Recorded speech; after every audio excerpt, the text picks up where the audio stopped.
चक्षुरुन्मिलितं येन तस्मै श्रीगुरवे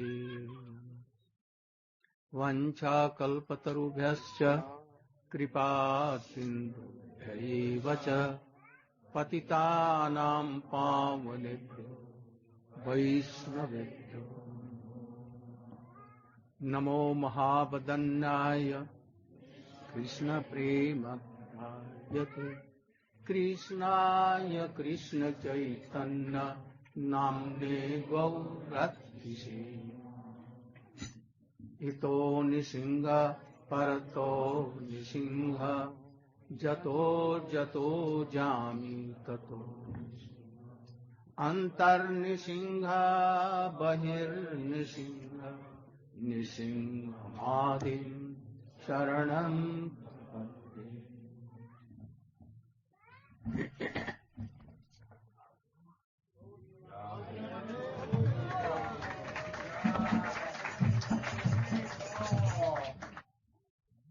Today is very auspicious day.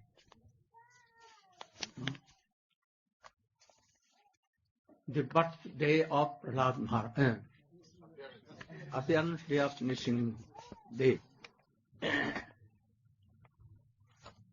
So I came in morning and told that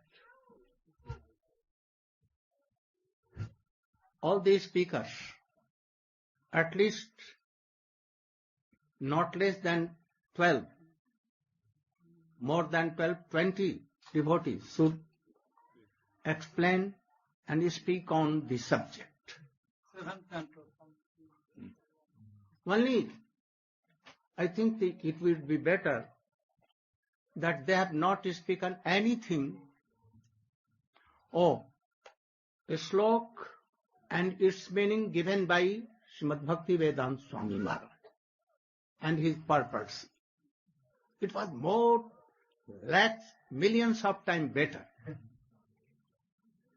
So I cannot appreciate what they told bogus here and there, out of subjects. I wanted that from beginning, first chapter to last chapter, I also indicated them. But they violated. So I am very worried. How can they preach and how can they follow my orders? Especially, this was not day of Jai Vijay. For some background outlines, yes. They should have told that, oh, they were also Jai Vijay. Oh, this was enough. But they should have read Bhagavatam and its meaning given by Swamiji. I heard that some bogus speakers also told Raman has 10 heads. What was the purpose of telling all these things? 11 heads. And One monkey head. And also some bogus speakers also told out of subject that Raman was in the Swayamvar of Sita at the time of marriage. What was the purpose? I don't know. Simply they should read. Oh, that was so much better to glorify. Especially if they have told about the teaching of Prahlada to demons, children, it would be I would be very happy. Why they speak out of subject, I don't know. Then how they can preach my mission? They should not speak out of subject any time. I want that. I know that if I have told to Mahabharat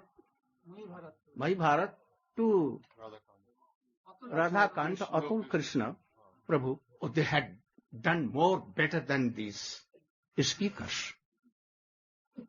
So I don't want in future that they should do like all these things. Unwanted thing. I thought that they would read all Bhagavat that I told, but they never. Perhaps he followed something. Prahlada Maharaj also spoke something. But hours and hours out of subject, bogus things, I don't. I think it would be better that you should not speak anything that I have not told. What I have told, you should tell. Otherwise you will speak so much out of and bogus things that is not written in even Bhagavatam, Ramayana or anywhere. So try to follow me. Like I never go out of the subject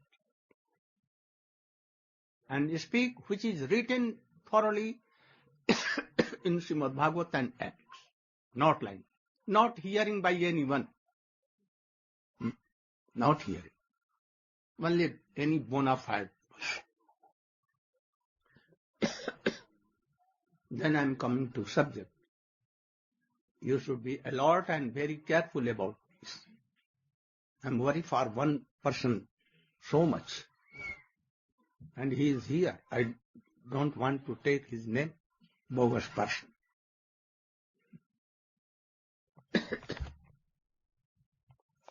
Now, I wanted that all those things should be done.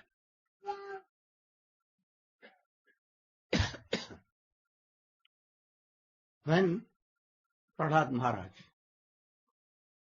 went to the school of Sandam. and after some time he returned back, and his father was very much angry with Sandamark, and he told that I will take your heads. Why you taught these things? And then,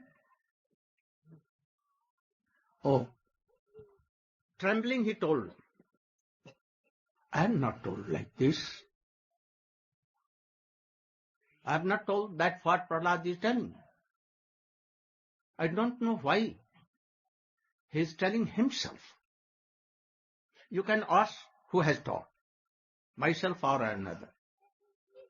And then he at once turned to Prahlada and asked, where you have learned? If these two bogus guru has not told you, then who has told you? And you are telling very boldly all these things. And then Prahlada began to tell. Do you remember this slok? You should speak something. I wanted that this subject should be dealt, but what they do.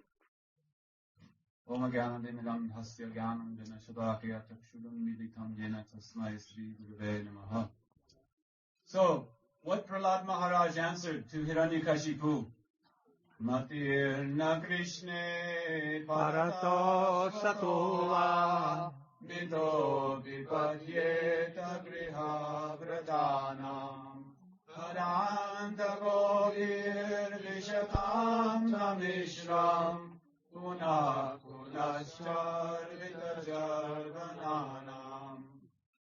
Oh, my dear father, those persons whose consciousness is not fixed on Krishna, but on other things, even if they take help from others, even if they come together individually, or they can come together collectively in an assembly, they cannot understand actually what is the goal of life and what is their real self-interest.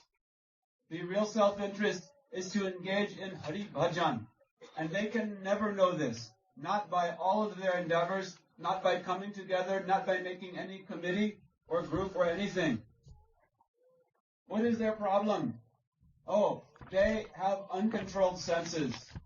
Those who are Grihavrata, they have taken a vow to remain in this world. Oh, I must take birth after birth in this material world, and somehow or other I will try to find some happiness.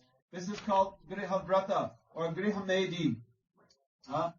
And following their uncontrolled senses, they repeatedly engage in chewing that which has already been chewed. Some sugarcane has very sweet juice in it, and someone will chew it and extract all the juice and spit it out, and then some dog will come on the street chewing it. And he wants to taste something, some very little, but he's chewing that which has already been chewed.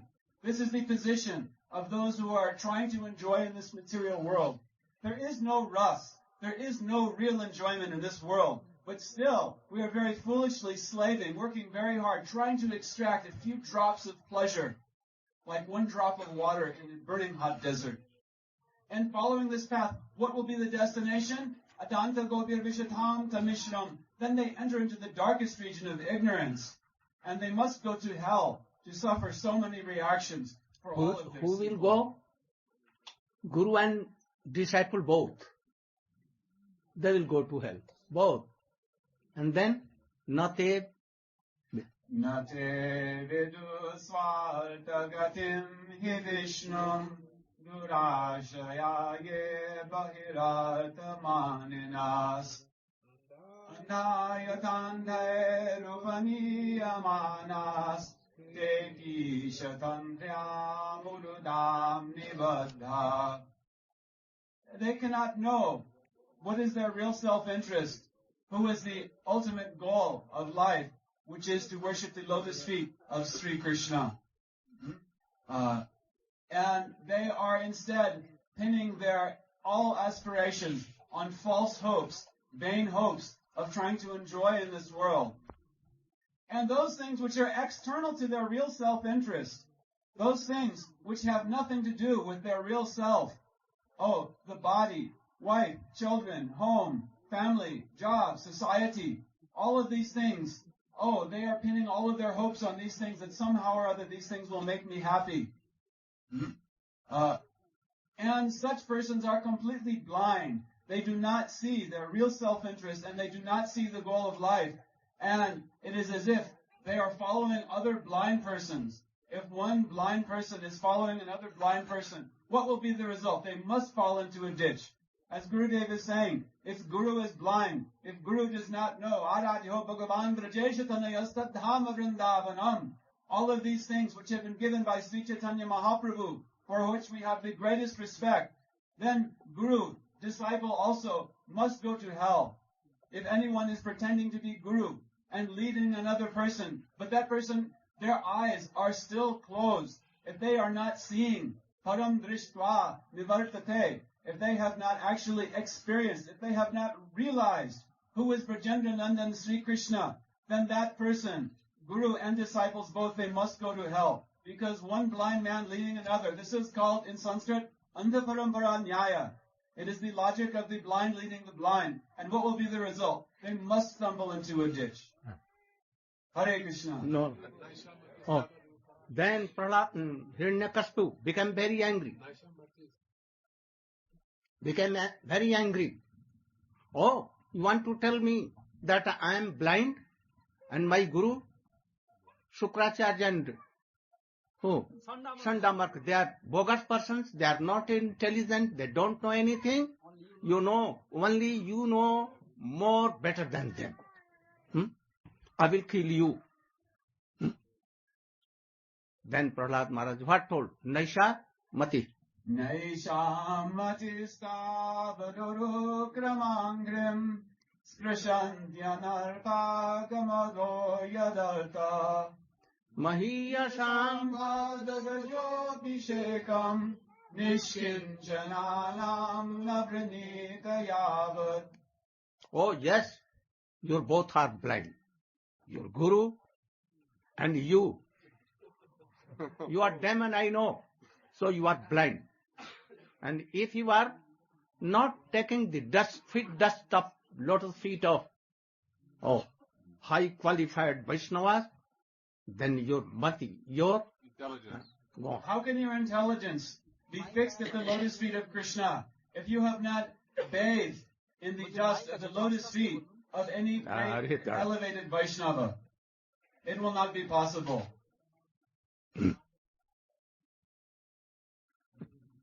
How all of your anarthas will go, and how your mind can be fixed at the lotus feet of Krishna, unless you have taken shelter If that person wants to be Nishkinchana, actually if they want to become fixed at the lotus feet of Krishna, they must take their bath in the dust of the lotus feet. Who are Nishkinchan?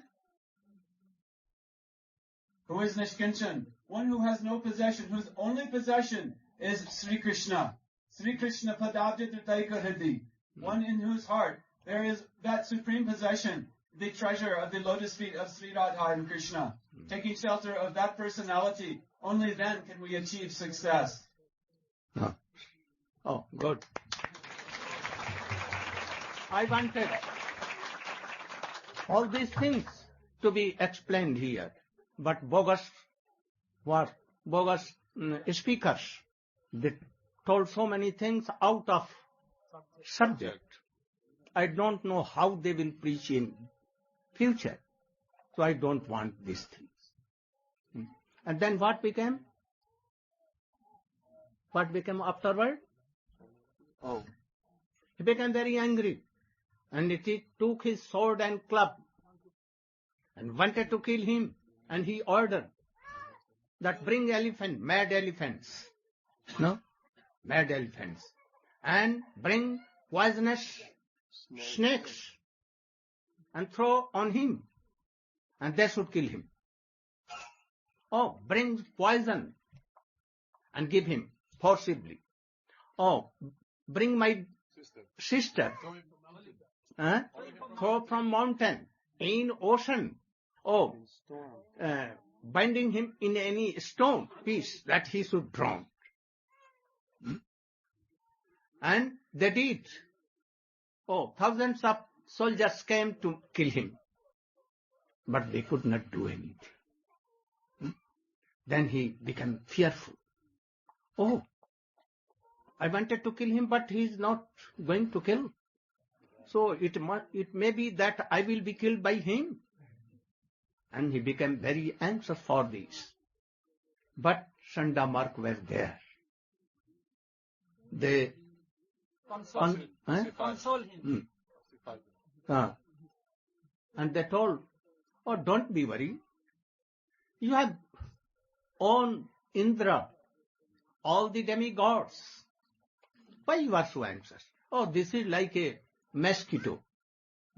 You can do like this and he will be killed. So wait a little. Our father Shukracharya has gone anywhere for meditation. So he will return back and he will make this boy a very good boy. So don't be worried.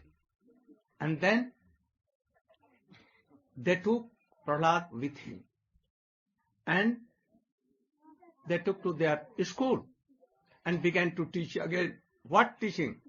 Rajniti, politics, duplicity, hypocrisy, diplomacy, and all of that. How to earn money, how to rule a country, Divide and control. Yes. Oh, you should. They began. Prahlad telling nothing. He was remembering his Krishna. One day, the teachers told Prahlad, we are going for any very important job. So please, for some time, for some hour, you should control all, like monitor. And very soon we are coming. Then they went, and Prahlad, all the boys began to play here, there, and they wanted to go here and there. As a teacher, when he is absent, then boys began to do play here, then, and noise, making noise. They began. Prahlada Maharaja told them, requested them, don't do so. Please hear me. I will tell something that you will be happy in your life. And what? Then Prahlada Maharaj began to tell. What? In brief, something. Have it has been told? No, they have not touched anyone. Bogus thing. Bogus. I am very worried. Oh, you should give him. Om Jnanatimirandasya Jnananjanasalakaya Chaksurunmilitam Yena Tasmai Sri Gurave Namah. You should try to tell. Shri Gurudev has ordered me to Only give a few words sending on news what will not do. Prahlada Maharaj told his classmates when his teachers went out for the recess period. They wanted to play, thinking we'll worry about self-realization later, when we get too old to do anything else. So Prahlada Maharaj warned them, Komaram acharet pragyam dharmam bhagavataniha. That is, you should begin right from early childhood to pursue self-realization. Suppose we have 100 years to live. The first 10 years are wasted. Well, the first 50 years out of those 100 years are wasted because one sleeps at night. Then the first 10 years out of the 50 remaining, one plays foolishly as a child. And then the next so many years, he tries to enjoy sense gratification. He gets married, he gets children, he relishes the pitter-patter of the child's feet and the sweet words of his wife. And in this way, the next 20 or 30 years are wasted. Then the next 10 years are also wasted, reducing his life to nothing, because as an old person, he simply is attached to the previous years and just reminisces. So Prahlada Maharaj is telling his classmates that don't pursue economic development, don't pursue attachment to money. That doesn't bring any happiness. Just pursue self-realization. So this was the teaching of Prahlada Maharaj to his students in brief. More clear. Paranya, more clear. It is not so clear.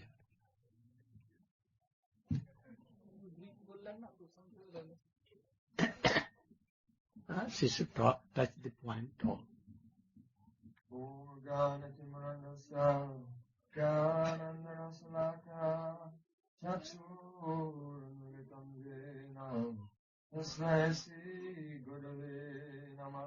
Bas. Gurudev ordered me to speak a few words regarding the teachings of Sri Prahlada Maharaj to his school friends. So, when the teachers went for a break, all the friends began to play and run around here and there. Prahlada Maharaj called them, "Oh, my dear friends, come on. Please, stop playing for a moment and listen to what I have to say." They said, "Oh, now we want to play." He said, "No, please hear. Something very important. Kamara acharet pragyo, dharman bhagavatan hitan, dolaba manasa janma, tadapya dhruvam artadam." My dear friends, this human form of life is very, very rarely achieved. After many, many lifetimes, one has a chance to take birth as a human being. And even though this form of life... Oh, you should think that Prahlada Maharaj is instructing you all.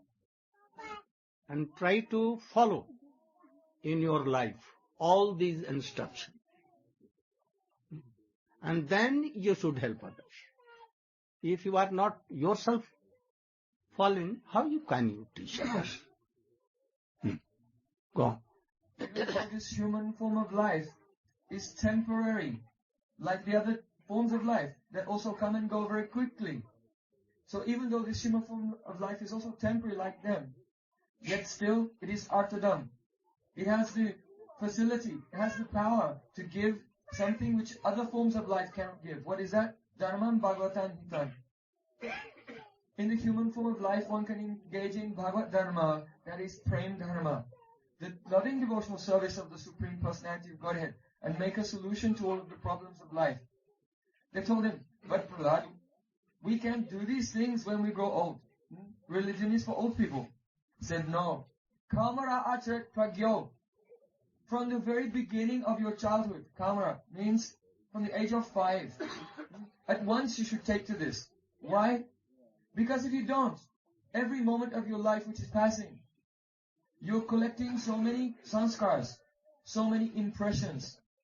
And when we have seen and heard and we have done so many things which are not devotional service, then later in life when we come to practice devotional service, all of those mature activities, all those different types of nonsense movies and very different things we have seen and nonsense music that we have heard and all foolish so-called recreational activities that we have performed, at that time when we try to chant and remember the Supreme Personality of Godhead, all of those things will come and fill our hearts.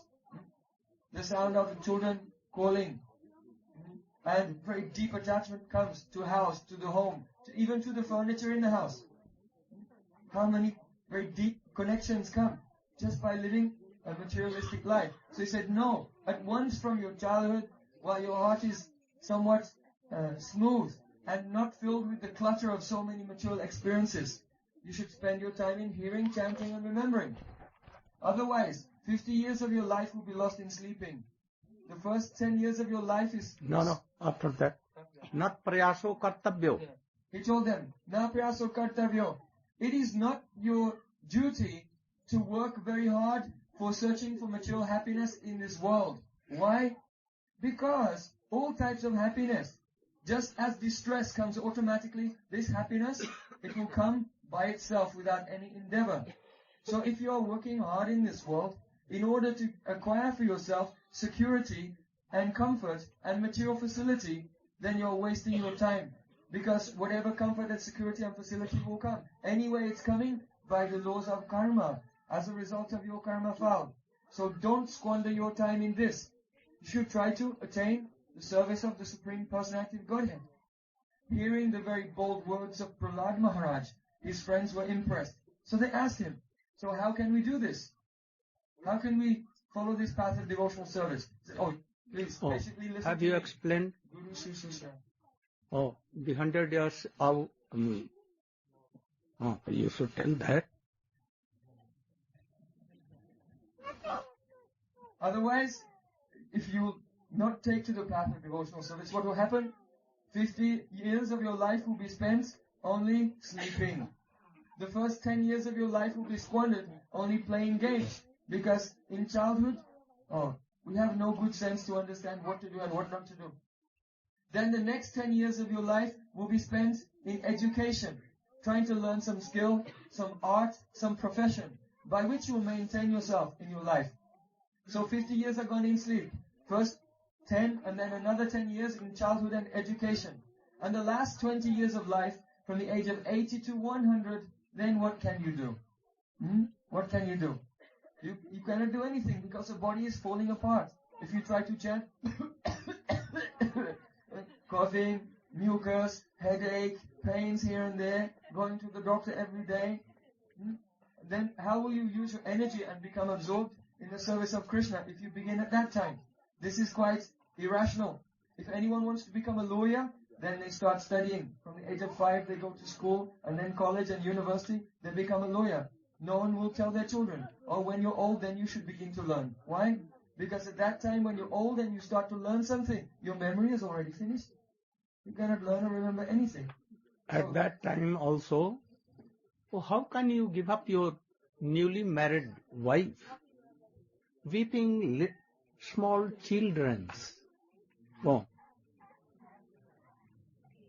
So when you have collected so many material attachments, after that, how will you leave them? How will you give them up? If you will try to leave them anyway, by force they will come into your mind again and again. So don't go in this path. So 20 years... If your father is too much old, how you can give up? Your children's very small and very lovely, speaking papa, mama, like this. How you can give up then? Your beautiful gardens, beautiful dogs, even. How you can give up then? So, better to give up everything and to chant and remember. And then stop. Very good. Thank you.